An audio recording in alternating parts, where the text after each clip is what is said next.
acceptance versus rejection, love, attachment, hypocrisy, wars, friendships, mentors, death.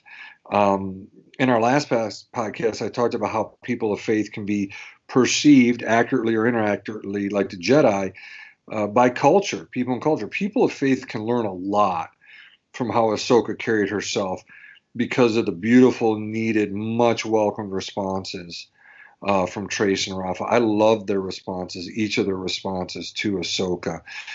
I just thought that was outstanding, and I hope in the years to come that people of faith can live out being selfless, like Dave Filoni described Ahsoka, and see the responses from people. Now, when I say selfless, I've talked about this as a clinical psychologist to many, many clients. I'm not saying to be selfless to the point that we're doormats. I'm not talking about that at all, but more like what Ahsoka is showing, which is, really caring for people and being true about it. And obviously these two sisters saw that. So I just thought that was outstanding. And so I'm so glad it finished this way, particularly after, the first two episodes. But Dave was setting it up and he knocked it out of the park here the last two episodes.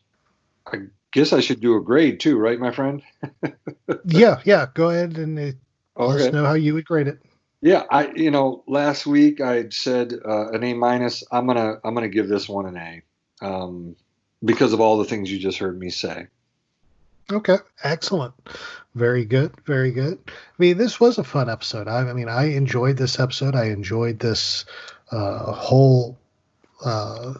Like with you, after the first two episodes, I was questioning the need for the arc, but after that third episode and ultimately this episode, it definitely changed my opinion of the arc. And this definitely is a must-watch arc when it comes to the character growth of Ahsoka, because you can't go forward into the Siege of Mandalore and the sacrifices that have to be made there, and even to who she is in Star Wars Rebels, without the catalyst change. And I'm glad we see that in this arc. I thought this was a fun story. I thought there was a lot of great things in there. Her combating the Pikes with her force powers, the Maul appearance, the healing conversation at the end between Martez sisters and Ahsoka, and seeing how far all three of those characters have grown through this was just incredible. Then, of course, the appearance of Maul and the Bo-Katan there at the end. Perfect setup to go into probably the biggest arc in the Clone Wars, period, is what I'm willing to bet hand down. So I enjoyed this. Grade-wise, though, I'm going to give it an A minus. David, you gave it an A. I'm giving it an A minus. I thought, as great as an episode as it was, it was great. I enjoyed it. But it was good. Knowing what's coming and knowing what we've had. Yeah. I will look. There's going to be A's and A minuses in this next one. Or no, forgive me, A's, and I'm probably an A plus. Now again, A pluses have been very rare for you and me, my friend. Yes, they have been. Yeah. So for together again, David gives an A, I give an A minus. Now let me ask you this, David. Yes. For the arc as a whole, for all 4 episodes together as a whole, how would you grade it? I do an A minus. Again, the last 2 episodes completely pulled it up. I do get the function of the first 2 episodes of this arc. The last 2 I thought were just, outstanding. And when you cover the deepest issues like this, the way that Dave Filoni wrote this, along with Charles Murray, it's so, there's so many deep levels to what they covered in this arc. Mm-hmm. The core of yourself, like I said, hypocrisy, truly caring for other people, faith, religious issues, and overtones, the Jedi, discontent, galaxy-wide issues. There's so much depth in these, and so again, I find myself doing what we said. I anticipate this next arc to be overall an A. I would think. I don't see any reason to think otherwise. We'll see. And I'm really hoping for an A+ episode in there too. I always go back to Twilight of the Apprentice from Rebels. That was just incredible, and so I'm really got my fingers crossed. Look, if we got 2, I just mind blown. If there's 1, my mind's blown. So, I understand. Man, I'm buckling in, man. I understand. I agree. I mean, for me, for the arc overall, I would give it a B+. It was great. It was a good arc. I really liked it. It's a little slow on the pickup, but it finished strong, and I enjoyed it. It's definitely a must-watch, but all things considered, I would go in a B+ on the arc. So, yeah, understood. So with that, of course, everybody, we want to know what you think of Together Again, and of course the Martez sister arc. Hit us up on social media, of course, Facebook, Star Wars Reactions, Twitter, SW Reactions Pod, and Instagram, SW Reactions, and give us your thoughts and opinions on the arc overall, and of course on this episode as well. And let us know what you think of the upcoming arc as well. The final arc is coming up. So we are going to take another quick break. And then when we come back, we are going to just go over our thoughts and some things that you may want to know going into the Siege of Mandalore arc. We'll be right back. All right, everybody. David and Aaron back again. We just wrapped up our discussion of Together Again. We've discussed all the news. But we wanted to go into a brief discussion on the Siege of Mandalore, which is the final arc of Star Wars: The Clone Wars. It's coming up. Its first episode is coming out here on April 17th. This will be called Old Friend Not Forgotten. Then, of course, we have episode on the 24th of April, the 1st of May, and everything gets wrapped up with a pretty bow and a lot of tears on May 8th. So, David, I know you got a lot of stuff in here in our show notes and everything that we had prepped for about Son of Dathomir and about Ahsoka. Tell us what you found that would help us prepare for this Siege of Mandalore arc.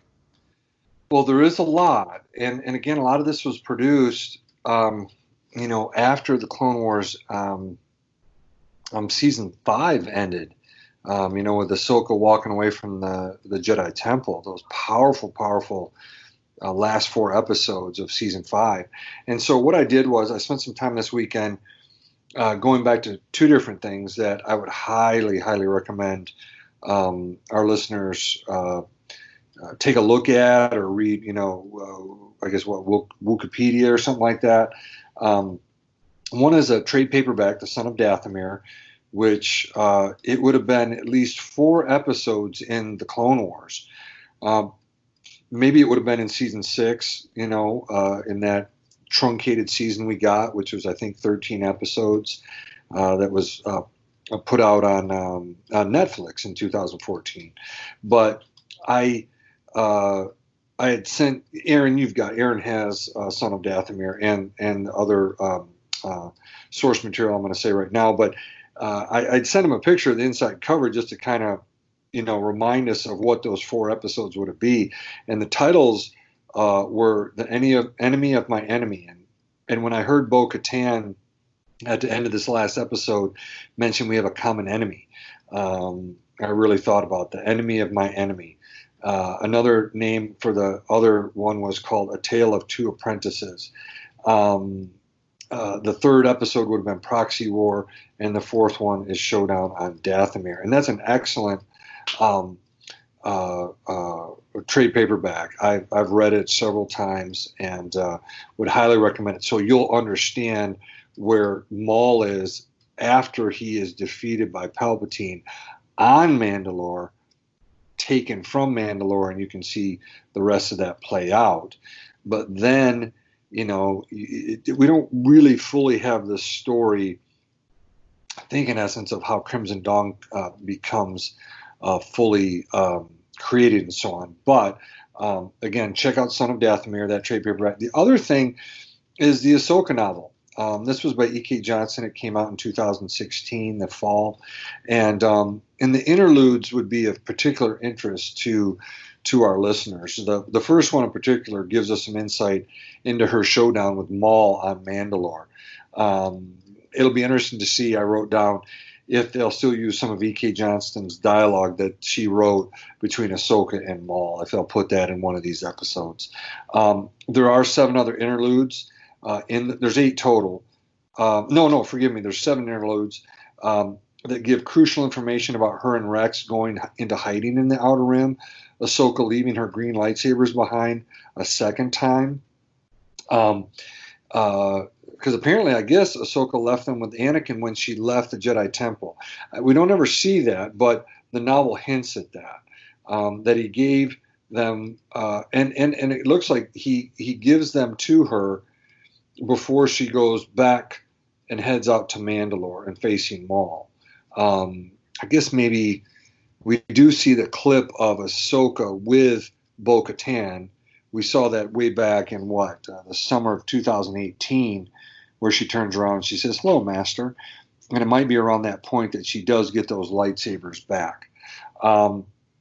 And another one of the interludes gives information about the Grand Inquisitor informing Vader that there's another Jedi survivor, and that being Ahsoka. So the interludes are incredible. The story overall, I won't go into that, but it does start 1 year after her, 1 year after Order 66, because it's Empire Day, the very first Empire Day. So the book, the novel, occurs after her leaving the Jedi Temple and after her adventures with Trace and Raffi. So okay. I would recommend that. Excellent. Yeah, definitely. It's something that you want to read and be caught up on when this arc begins. And David definitely shared some great information there. This is an arc that we've heard a lot about. We've always heard about it.